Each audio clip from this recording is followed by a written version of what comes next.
everyone, you're watching The Last Word with me, Maria Shakil. The situation in Bangladesh remains volatile, with heavy deployments of soldiers and police in the capital city of Dhaka. Former Prime Minister Sheikh Hasina is here in India. There's no clarity as to when she'll be leaving India, which will be her next destination. Remember, Sheikh Hasina's resignation as Prime Minister has introduced uncertainties for India as well, impacting bilateral relations.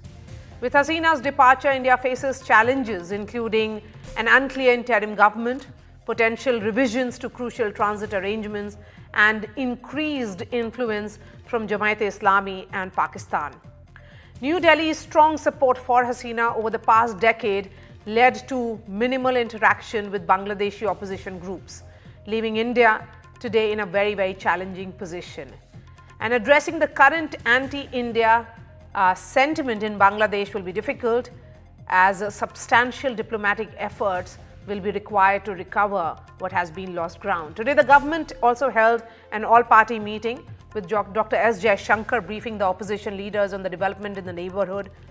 External Affairs Minister also made a suo motu statement in both the houses, saying that the priority for India is safe evacuation of Indian nationals, particularly students, adding that the government of India is in regular touch with the authorities in Dhaka. Let's listen in to what the External Affairs Minister had to say, and then I bring in the guests. There was growing violence, including attacks on public buildings and infrastructure, as well as traffic and rail obstruction.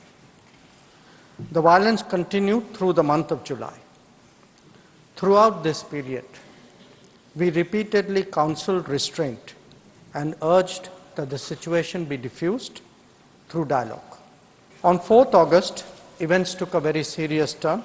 What was particularly worrying was that minorities, their businesses and temples also came under attack at multiple locations.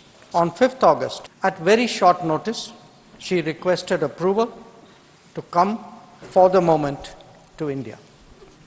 We simultaneously received a request for flight clearance from Bangladesh authorities. She arrived yesterday evening in Delhi.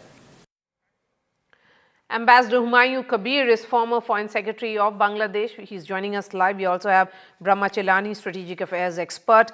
Ambassador Kabir, beginning with you, how is the situation unfolding, and what is the larger sentiment of how the developments in Dhaka will impact New Delhi? Well, the situation is improving or moving towards improvement. This afternoon, the president has dissolved the parliament. Right now, consultations are going on among the president, army chief, political parties, civil society groups, and also the student leaders who really led this entire process. So it is expected that something would come out positive. And in the meantime, the student leaders have proposed the name of Professor Mohammad Yunus to head the interim government, and he has accepted that invitation. And now, if all the political parties agree to that point, I think tomorrow or day after tomorrow, an interim government could be sworn in. And there are indications that as of now, the interim government would look for holding the elections as soon as possible. And in the meantime, I would say that the political parties, the president, the political parties, army chief, the student leaders, all have called for maintaining the calm and maintaining the, I would say, communal harmony. And they have also requested the people to refrain from attacking any establishment. And in order to support their call, the student leaders have set up their student committees throughout the country. The army has given the names and telephone numbers of all the officers deployed throughout the country, and they are ready to extend any support if there is any risk of any violence against any institution or any person. Interestingly, what I can tell you, some of the madrasa students, they started protecting the temples, churches, and so on and so forth. And today there was no police on the street. The students came out and managed the traffic. I would say, since I went out, I could say that the management was reasonably well. So this is the current state of affairs. Okay. Dr. With Tasneem regard to- Siddiqui is also joining us. She is the professor at the University of Dhaka. Dr. Siddiqui, appreciate your time. But before I before I go back to Dhaka for a word from Dr. Siddiqui, Brahma Chilani, over the past 15 years, Sheikh Hasina's leadership had fostered closer ties with India, especially in counter-terrorism, economic cooperation, and infrastructure development. With her exit, is New Delhi finding itself in a very difficult position, or should I say, challenging diplomatic position? Yes, definitely. We should not forget that India's longest border is not with China or with Pakistan, it's with Bangladesh. And the border with Bangladesh is a very porous border that cannot be effectively controlled. So political upheaval in Bangladesh, especially of the kind that we have seen in recent days, can have cross-border impacts. It can affect India's security over the longer term. And the overthrow of the Hasina government and the return of the army to politics have put India's vital interests at stake, including the security of India's northeast, India's transit rights through Bangladesh, India's defense, security, and counterterrorism cooperation with Bangladesh, India's investments in Bangladesh, and India's cooperation with Bangladesh to control illegal migration to India, including by the Rohingya. So a lot is at stake for India. Unfortunately, the developments in Bangladesh are not only a boost for Islamist forces, they also raise new threats for the vulnerable Hindu minority there. We have seen in the last couple of days arson attacks on Hindus and Hindu temples. At least 3 temples were burned down in the last 2 days, right in Dhaka or around Dhaka.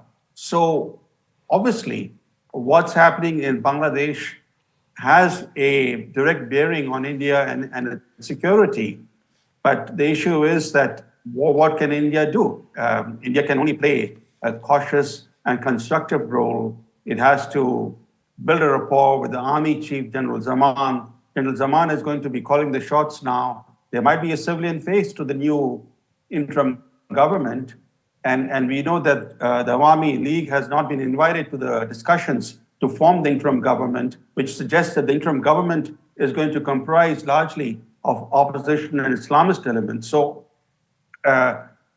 these developments are also troubling for Bangladesh, because Bangladesh made remarkable economic progress in the last 10, 15, 20 years, especially in the last 10 years. It came up with the promise of becoming a booming economy. And now all that is at stake. It's very important for India and Indian interests that Bangladesh be stable. Yes. And a stable and a peaceful Bangladesh is good for India. We also have Veena Sikri, former Indian High Commissioner in Bangladesh. Ma'am, thank you so much for joining us here on NDTV. Dr. Tasneem, I'm coming to you. The point being made here is, of course, there are internal challenges that are there in Bangladesh at present. And there's also a geopolitical situation which is evolving, keeping in mind that there is an army role which will be at play here in the new government with perhaps, Nobel laureate Muhammad Yunus as the face, but there is also Khalda Zia and others who will be part of it. Is there a sense that there could be radical forces who could take charge of this interim government? I don't think so. I think if you look at the movement, it's a students' movement, and students are very much modern element of the society, and the movement is very much against a dictatorial regime who, although at the beginning was a very popular government, but over the years, because of fake elections and all kinds of repression, it has detached itself from people. If you think that this movement is a radical movement, or elements of Islamic element will infringe. I think all these are possibilities, but the major possibility is a new generation taking over the country, really admiring democracy and trying to, the way this whole movement was launched, we, the older generation, we just thought we can learn a lot from them. It's a collective leadership. It's a, whenever, one is arrested, the next one is giving sort of what is the next step. But what I understand is that Bangladeshis are, very much, they like India. But then this particular government has failed Bangladesh over and over again when it comes to its democratic aspiration. Development has to go hand in hand with democracy. But the way this government has stopped everyone from talking, I think this Indian government didn't take into account. If you just look at what this Krishan's foreign minister statement, everything is about, violence, breaking things, but he never mentioned that more than 400 students has been killed by this particular regime. And even before leaving, she just ordered that it has to, just crush the movement by any cost. And it is the army, it's not, again, another thing, that it is not an army government. It is the students who said that for the, peaceful transition to a civilian interim government, army was the last resort to make a exit of Sheikh Hasina from the country. So I think India's interest won't be hampered when it is a positive democratic regime. So India can develop relationship with Bangladesh, not with one political party. Okay, that's an observation certainly, Veena Sikri, that India should have an equation or relationship with a country, not a particular regime. In the last 15 years, of course, it was with Sheikh Hasina. I agree with that fully, because India has always believed in every country of the world of having a relationship with the people of the country. Essentially, bilateral relationships are people-to-people relationships. And unless you have the strength of the people-to-people relationship, the political infrastructure that you want to build on that will not stand. So I agree with that. And we have always, I was in Bangladesh as High Commissioner when Begum Khalida Zia was the Prime Minister. And I used to meet her very often. I used to meet all the ministers very often. But I would meet people from other political parties as well, including Sheikh Hasina, who was then the leader of the opposition. So that is the role of every government and interest. But I am trying to say is something a little different. I agree with what Dr. Brahmacharani has said about the depth of the interaction that had been built up on the economic interaction, but also on the security issues. I think one of the big issues which have been a factor in the last decade and more, when Prime Minister Sheikh Hasina has been there, is her accepting India's red lines on security issues, whether it's the Northeast insurgent groups, whether it is the border situation, whether it is a need for the Border Security Force of India and the Border Guards Bangladesh to work together to meet these common interests and to prevent illegal migration and so on. So these are matters on security that were accepted by the Prime Minister Sheikh Hasina's government, and many matters on economic cooperation also. But these are all in the benefit of the people of Bangladesh as well. None of these issues are those which are only for India's benefit.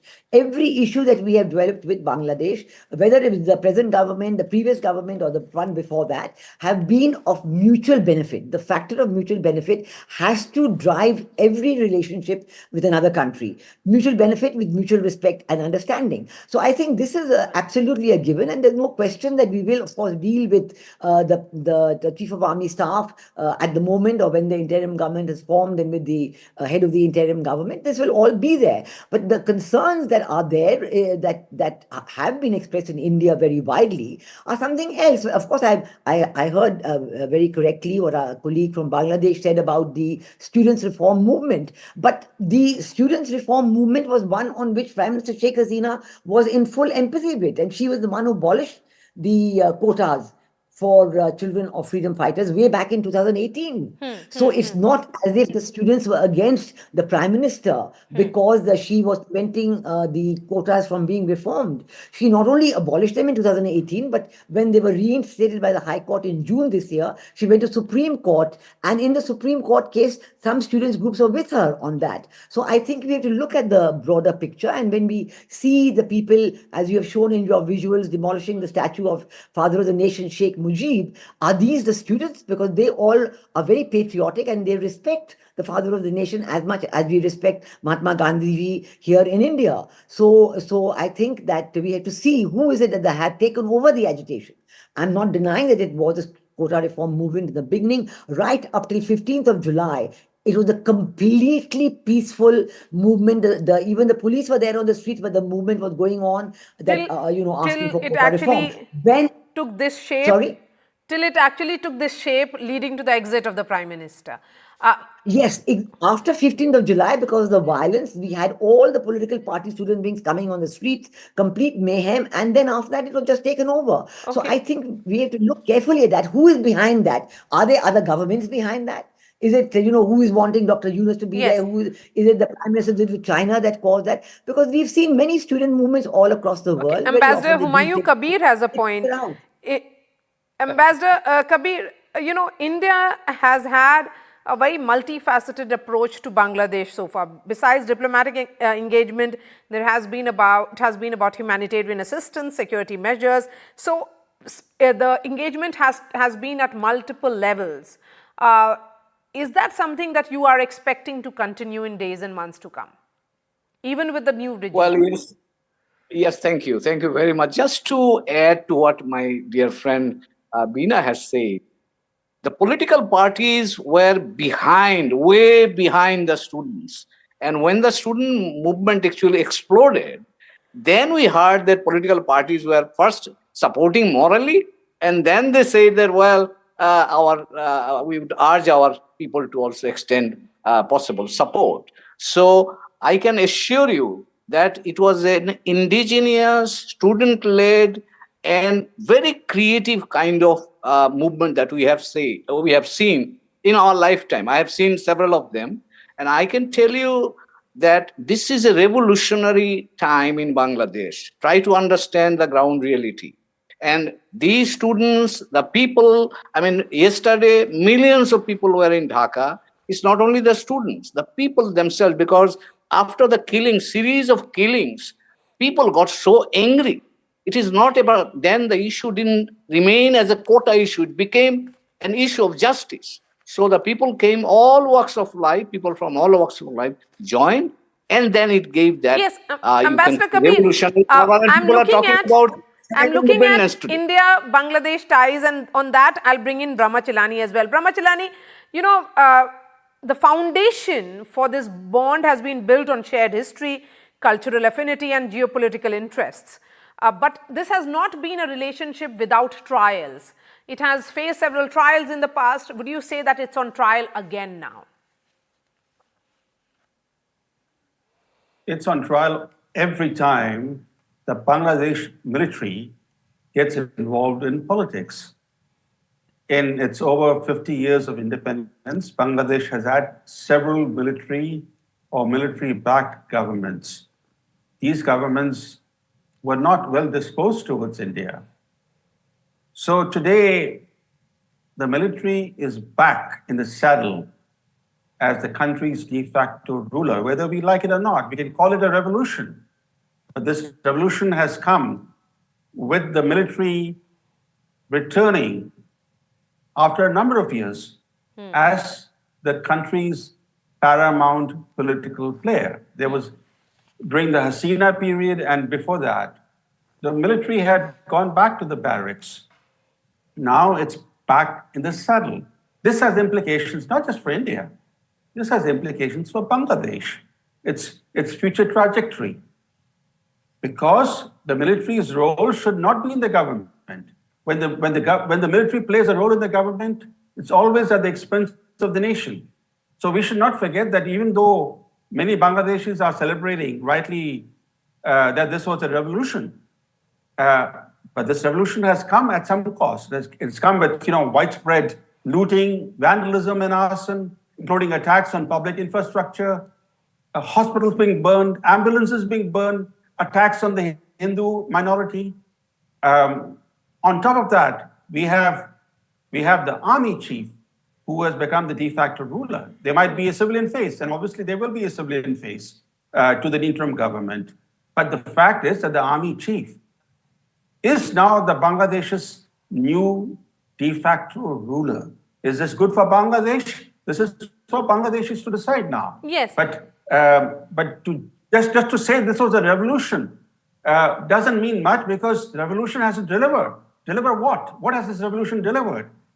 If it delivers stability, economic prosperity to Bangladesh, then not only will this be good for Bangladesh, but for the entire region. Okay, Dr. Tasneem, a valid point here. A revolution has to deliver something good for the country. How is military taking charge of the country good for its institutions? Military has not taken charge of the country. You have to be careful, because Bangladeshis are very much anti-military regimes. So it is very much, because Pakistan, the country broke, because it was one after another military rule and its military oppression. So in Bangladesh, Sheikh Hasina didn't leave any other opportunity of changing the government because of these fake elections. And that is why people, young ones, couldn't vote for 5 years, 15 years. So these young ones never voted. So you realize how much anger inside. And then economic development, story of economic development is a story. This is wonderful, and people has achieved that. It's not only government, it's people of Bangladesh who achieved that. But the problem is now the real income has been just half.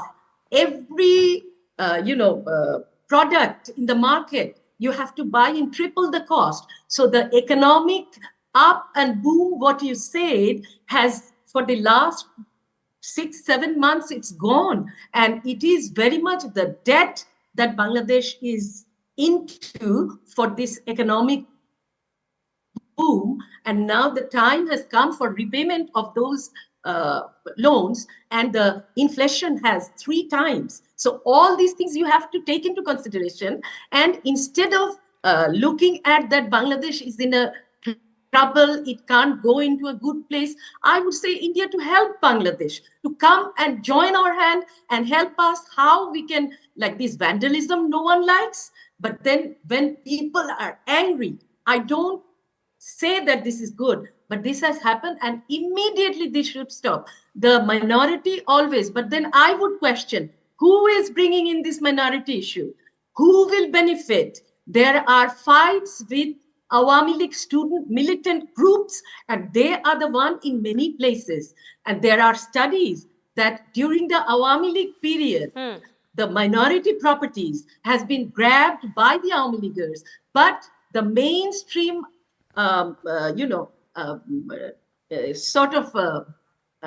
thing is that it is Bangladesh Conservative, BNP or other political parties. BNP is not also a very, people-centric party. Same as Awami League. What we wanted, BNP and Awami League to rule continuously. But whoever party comes into power, what they do, they just try to keep the power into their hands. Ma'am, I have just enough time for Ambassador Veena Sikri. Ambassador Sikri, let me give you the last word on the show.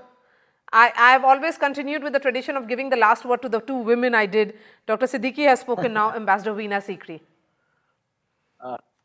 Well, I would like to say, I've heard my very distinguished friends from Bangladesh, Ambassador Humayun Kumir, and I have had many discussions over the years in many different places, and in Dhaka, in Delhi, and so on. I wish well to Bangladesh, of course. I wish well to Bangladesh, but I think we cannot close our eyes to what has happened, and we cannot close our eyes to the implications of what has happened. This is the important thing. This is the way India will assess, and I think that this is very important. So we have to see why it's happening. I think that, breaking down the statue of Sheikh Mujib like that, I do not think the students of Dhaka University would do it. So why has it happened? Who is doing it? That is being condemned by even the guests from Dhaka here. Who are denouncing the the thing. And now to denounce both the political parties, the major one, then you have the minor one left, which is the Jamaat-e-Islami. Now, I think that you cannot deny the role that the radical forces have been playing in Bangladesh at the grassroots level. This kind of anti-Indianism that has been there at the grassroots level that is building up. No, I think, Humayun, you don't have to laugh at that. You have to understand. You know yourself what is going on. But today, to present a different picture will not help us to work together in the future. And we would like to continue to do that. So that's why I think we have to try and be on the same wavelength and understand and appreciate what has happened and the implications of what has happened for both countries. I think we have to understand that because it is very important. And I think that as much as you think that the army has come in just like that, we know what happened in 2007 and 2008. So now this is a repeat of that situation when again you have Mohammed Yunus coming in, and even there he was there in 2007 and 8. He said he would form a political party, and he did, but it never worked. And then after 3 months, he said, I'm leaving politics. I'm not doing any more politics. And he left. And now he's come back as head of the interim government. It's a complete repeat of 2007 and 8. So I think that only at that time the preceding power was Begum Khalda Zia, and now the preceding power is Sheikh Hasina. So it's a completely repetition of that. So I don't think that we can close our eyes to all of that. We have to see the implications of what has happened in the past. Bangladesh has had many spells of military rule. Bangladesh has gone through them with great trepidation. And Ambassador Kabir wants to have his 30 seconds. Think we have to have an understanding. Sorry? Ambassador Kabir wants to come in for 30 seconds, ma'am. No, thank you. I fully agree with Ina that we are partners, we are neighbors, we are partners, and our future is connected in many ways. So in Bangladesh, we really understand and appreciate, and we want India to understand what is happening in Bangladesh and stand by us to stabilize the situation and move forward towards the democratic On that very process. positive note, I would like to thank the guests from Dhaka, and so thank you so much, Ambassador Kabir, Dr. Siddiqui, Veena Sikri, and Brahma Chillani for joining me on the show. That's all from me. Thanks so much for watching, and Vishnu Shom joins you next.